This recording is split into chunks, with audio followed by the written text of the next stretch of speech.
Shalom, shalom, and peace, family. Welcome to my channel. My name is Jackie Selah,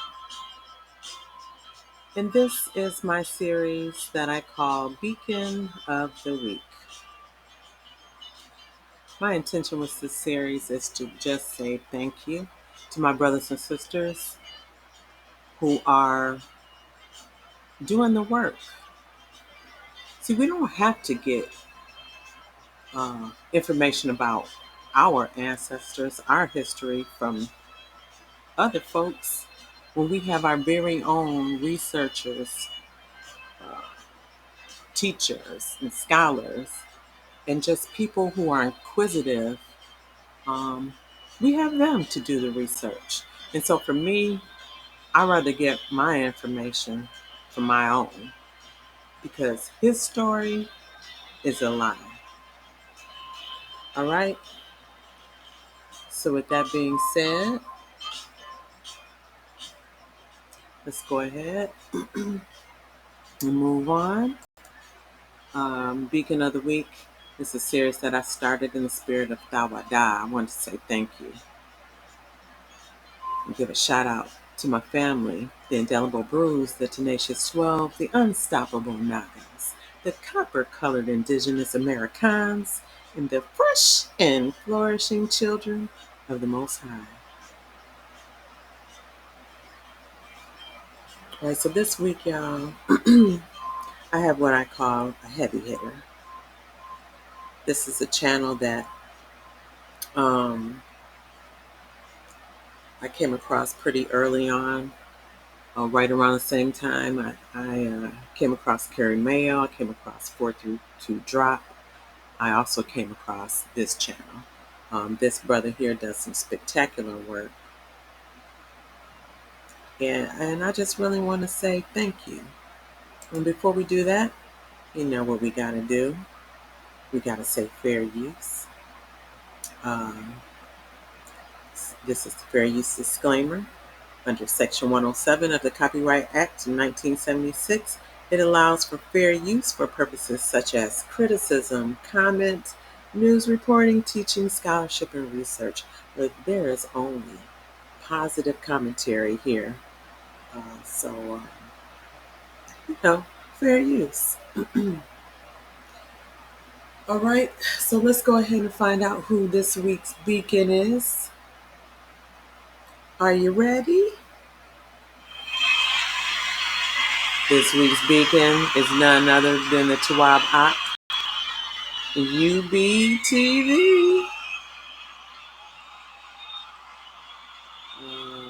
That is our brother Uriah Brandon, better known as UBTV. As you can see, he's got 110 videos on this channel. He's probably, I'm sure, done very much more because, as you can see, his last channel got shut down. And we know why that happens. Because some folks don't like the truth. All right, y'all. So let's go ahead and get started on this. See what's in this playlist. This is from 6 days ago. This is not his playlist, but this is just an announcement he made. And let me tell you, we are all waiting. This one is called America's Egypt in the Grand Canyon. The Egypt before Egypt. And I cannot wait. All right, now let's get to the playlist. See what we got here, you beezy. The breezy, you beezy. First off, we have a set of videos here on the Boule. He's got 15 videos. We have the very awesome series called America is Egypt. And we know that's true, but it's truer than you might know. If you don't know this information, you don't know. He's got 10 videos on that. And then the brother went road tripping and rock skipping. He went through the land and took us on the trip with him. That was very nice. He's got 8 videos.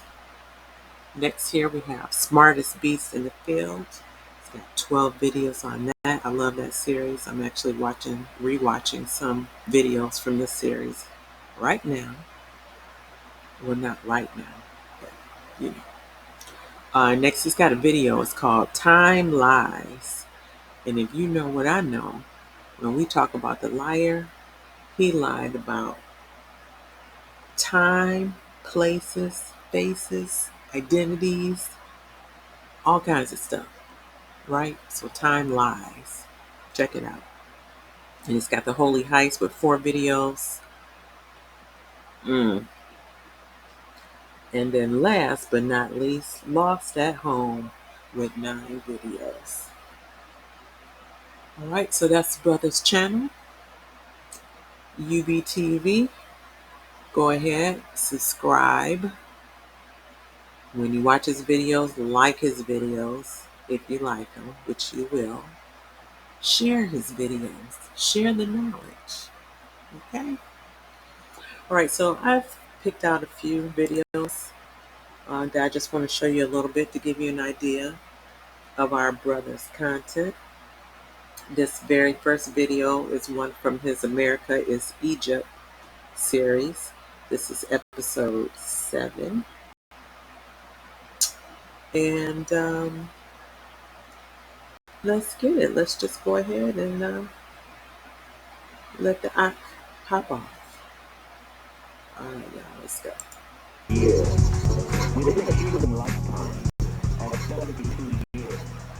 Throughout this series, we've learned quite a bit about the discoveries made in ancient Egypt and how those discoveries have shaped our perception of not just Egyptian history, but world history overall.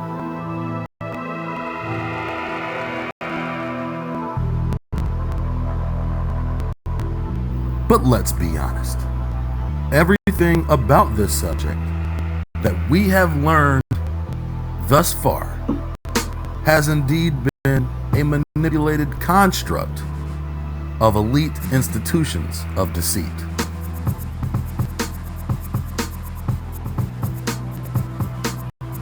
Confederate. The French, the British, and the Spanish are all guilty of fraud, as well the Germans, the Dutch, the Mongols, the Turks, the Arabs, the Muslims, the Jesuits, the Freemasons, the Native Americans, the Jews, the Moors, and plenty more are all guilty in the fraudulent manipulation of historical truth. Psalms 83, baby. It is becoming ever more clear that there is a massive cover-up shielding the history of pre-Columbian America from further investigation. You know, new world, old world. This nigga look like William Dafoe's granddaddy. Sure do. He got that strong Cro-Magnon chin. Euclid. Many are familiar with the discoveries made in Egyptian mummies, where it was found they undoubtedly had traces of tobacco and cocaine.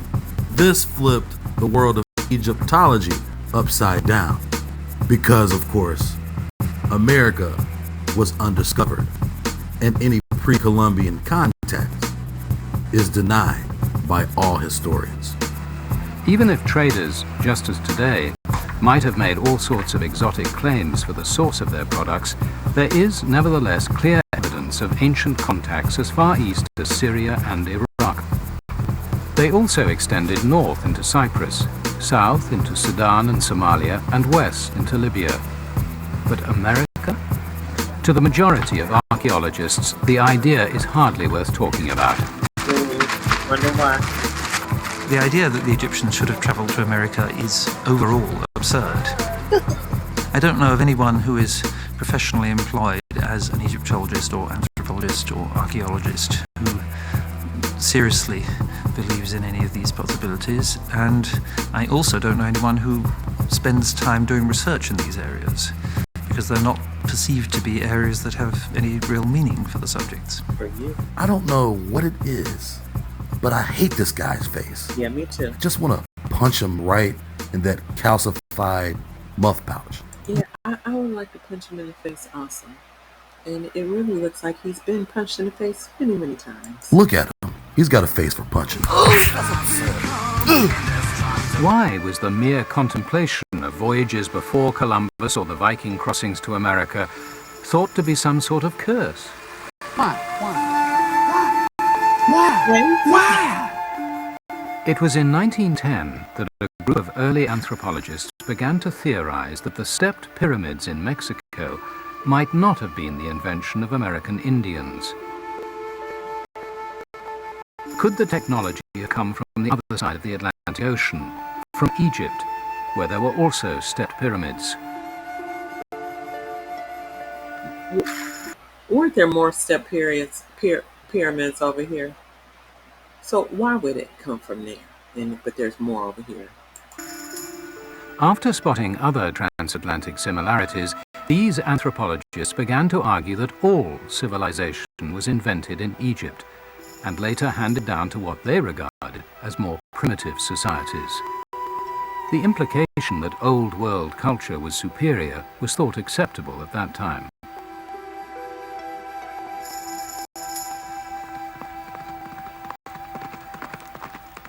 But the arrival of modern dating techniques showed that the similarities were far more likely to be independent developments. For example, the Egyptians turned out to have abandoned pyramids with steps in favor of smooth ones 2,000 years before the first stepped pyramids occur in the Americas. What's more, the suggestion that American Indians couldn't build their own civilizations became highly unpopular. Every possibility on earth but the truth. These charlatans will only push false narratives and intentionally steer you in the wrong direction. Bam! Alright, we're going to stop that one right there. If you like what you hear and you want to hear more, which you should, I highly recommend that you start at the beginning and watch this whole series. Again, it's called America's Egypt. This is episode 7. I will put the links below. And we're going to go ahead and move on to the next one.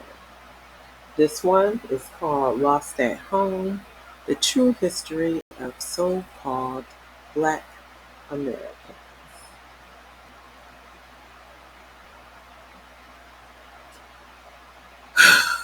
Y'all know who this is? This is a traitor. This is a skin folk. You know, not kin folk, skin folk. This might be not Jacob, but the other one. I don't know. But anyway, let's go ahead and listen to what our good brother UB is talking about. And pop. Racist. Because you only do black people. So, you know, my whole identity is African American studies. That's my day job. I've been a professor of that since I was 26 years old. Yeah, Yale, Cornell, Duke. Right. Now 26 years at Harvard. All the Confederates. He worked with all the Confederates. All the Confederate institutions. Various years at Harvard. This is Dr. Henry Louis Gates Jr. Okay, y'all. I just want to say, and I won't interrupt again after this, but it's really important to listen to this. If you are a Naga, if you are part of the tribe, if you from Israel, if you are so-called black, if you call yourself African American, I just want to tell you, if you are sending your DNA to some ancestry company to tell you what percentage of what ethnicity you are, stop it. That shit is for entertainment purposes only. It's junk science. It's been said over and over. Even 2020 had a series In Your Face years ago. And they told you it's junk science. It's not real. So stop it. Stop giving them people your DNA and wasting your money. Unless you just want to be entertained. But it's not real. Okay? It's good for if you're trying to find somebody just similar to your genetics. But it's not good for trying to find out what percentage of what tribe and all that. That's not it. Can't do it. All right. All right, I'm sorry, UB. Carry on. He is the chairman of the Department of African American Studies at Harvard, the gatekeepers of the world's historical deception. In my time, we were taught that the Africans were these benighted people, and they were too stupid to build a boat or to be curious about the world and cross the Sahara Desert. It was rubbish. Africans were just as curious as anybody else. The Sahara Desert was a highway. It wasn't a barrier. So I thought, well, and there were great trade routes. So I thought maybe my Nubian descendant had come over and ended up being tricked by some white man and ended up in Maryland or Virginia or something. So that was cool. And if I needed an interpretation, believe me, I could have produced one. As he panders to his audience for laughs, he makes reference to Dr. Kittles, who is the founder of AfricanAncestry.com. So it broke on CNN. I was sitting in my living room minding my own business and said, Oprah Winfrey's a Zulu.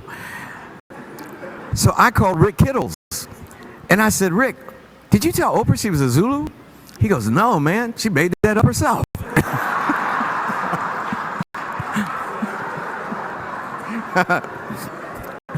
It's a true story. It's a true story. I would lie to make you laugh, but I'm telling you a true story. Gates goes on to reference the process by which Kittles collects genealogical information, jokingly, as if the process he uses to collect information is completely fraudulent. So I said, Rick, are you in your lab? He said, yeah. I said, is anybody there? He said, no. I said, when the results come in, make her Zulu, man. You know? I said, you back there making it up anyway. You heard it. Nobody believe you could take some spit and figure out a tribe? What are you, crazy?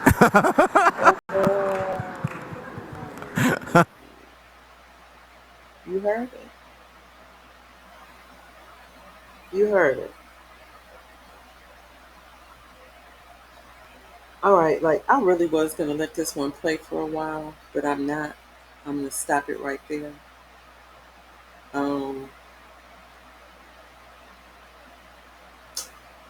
But this is a very, very good one. The True History of So-Called Black Americans.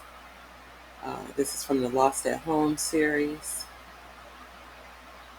Let me read what his little description says about it. It says, most history we were taught in school was a complete lie.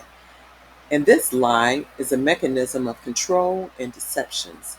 In this documentary, we uncover the mask behind the perception of an indigenous American.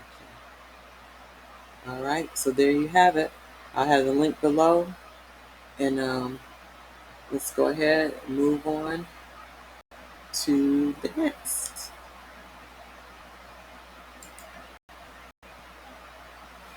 All right, this is from his Boule series. This is Boule 12, White Slaves and Black Pirates.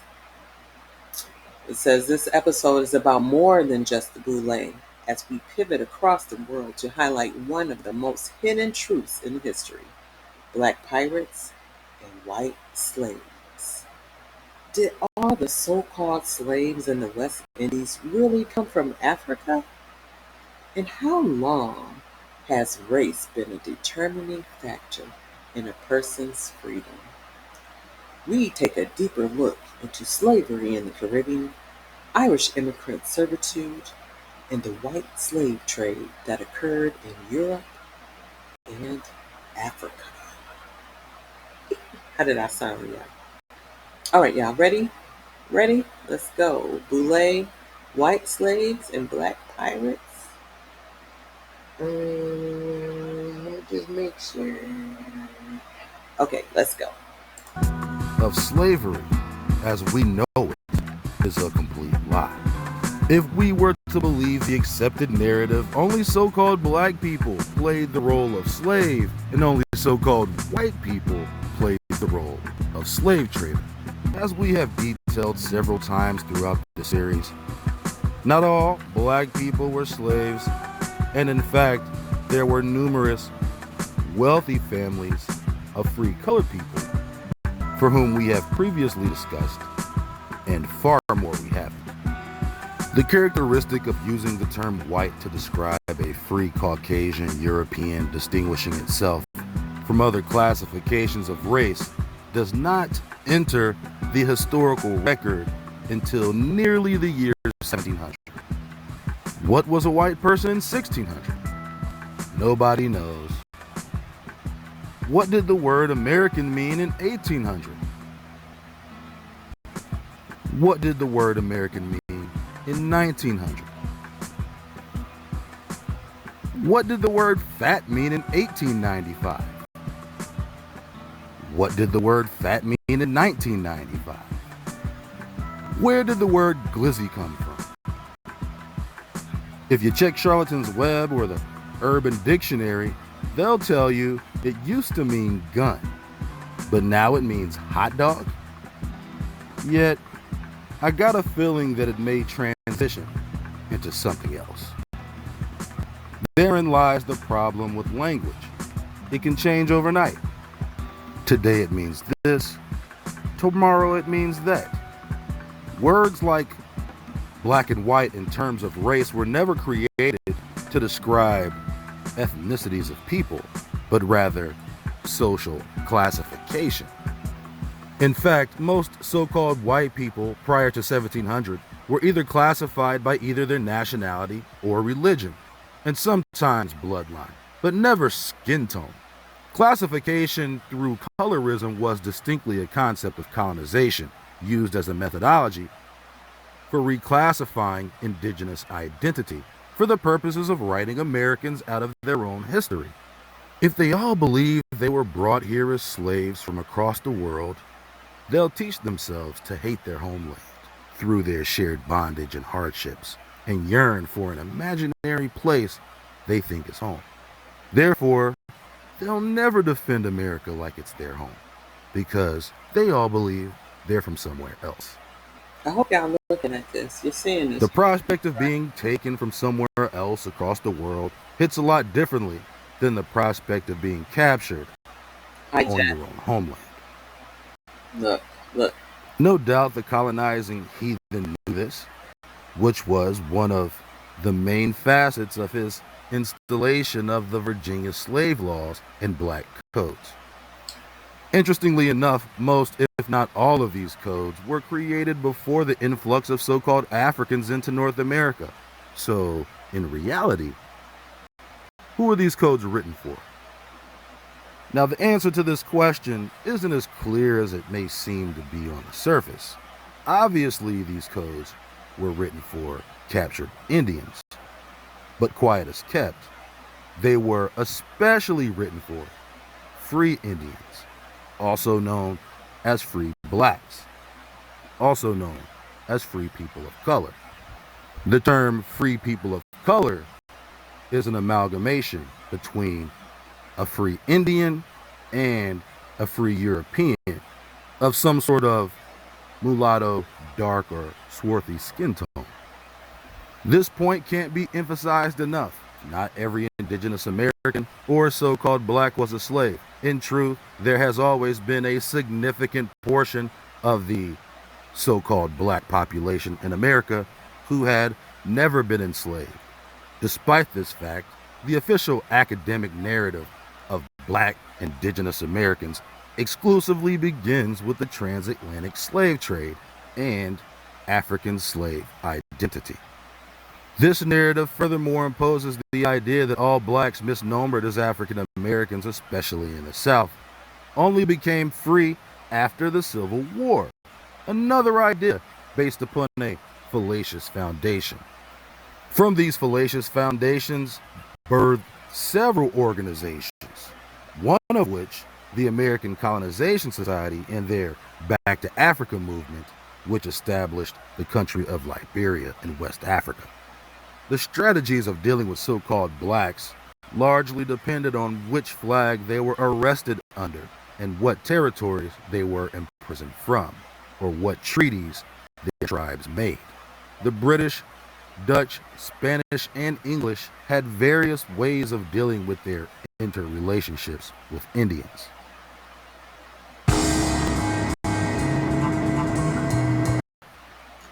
now I'm going to move this forward a little bit. It's just one little part I want to capture. Um,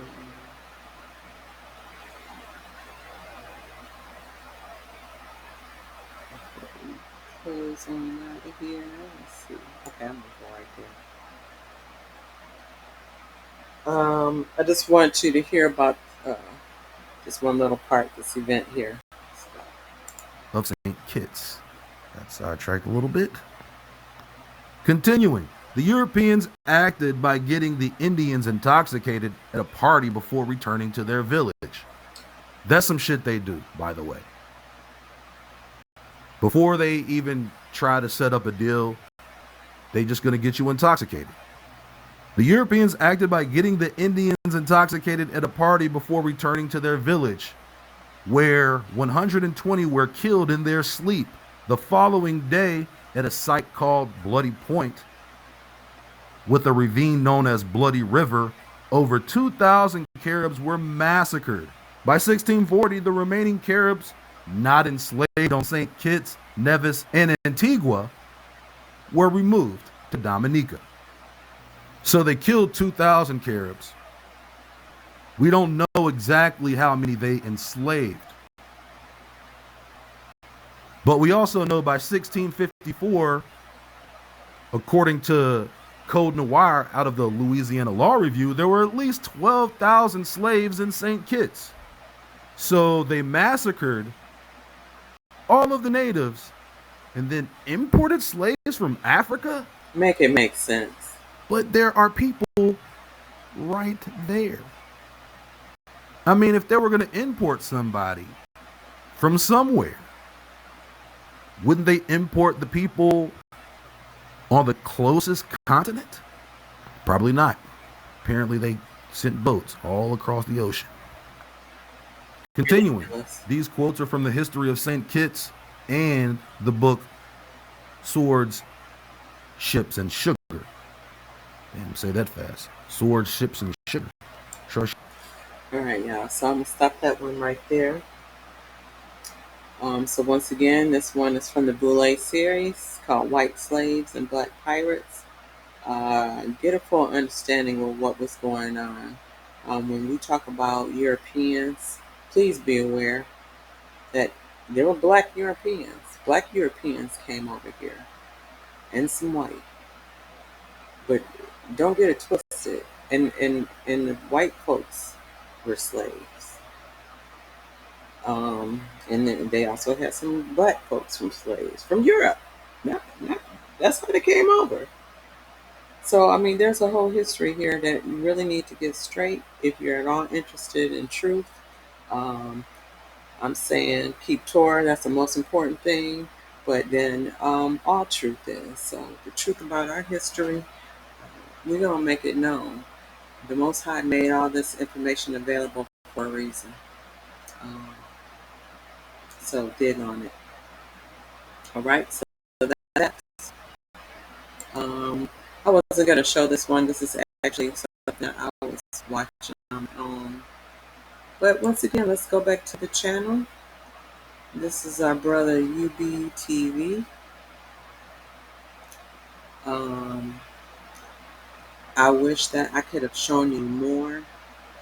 It was really difficult for me to pick out videos and try to find what to show, what not to show. The whole thing is I'm not here to show you the whole video. I want you to go to this brother's channel and watch the video. I want you to like it. I want you to share it. I want you to subscribe to his channel. And take your time, go through these playlists, get the information, get the knowledge, come out of these false narratives. You're tired of it. You should be tired of it. The truth is coming out. It's being told by your own people. Stop listening to that old BS. It's time for change, y'all. I know a lot of y'all are church people, so you're used to just sitting and listening to what people say, but it's time to stop that.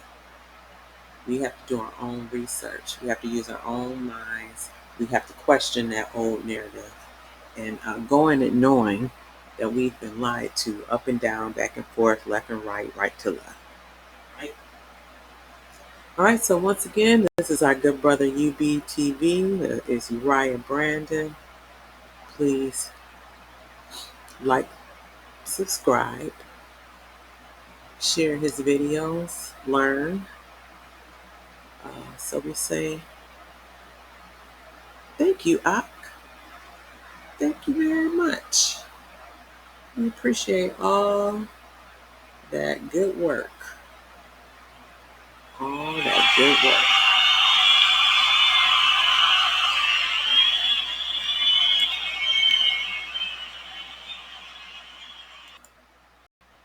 Okay, I'm back. Sorry. All right, so let's go ahead and wrap this up. I wanted to try to keep this around 30 minutes. I think I still wound up going a little bit over. But anyway, y'all check out our brother UB. Once again, family, I thank you so much for checking me out. This is the last channel for my series, Beacon of the Week.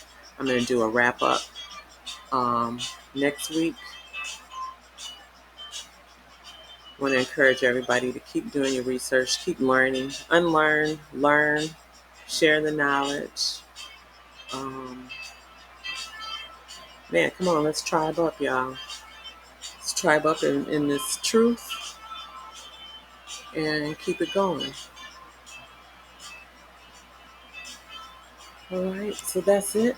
Once again, I thank you. I hope you have a great rest of your week. I'm wishing you shalom. And as always, all praises to the Most High, Halal, HaWah.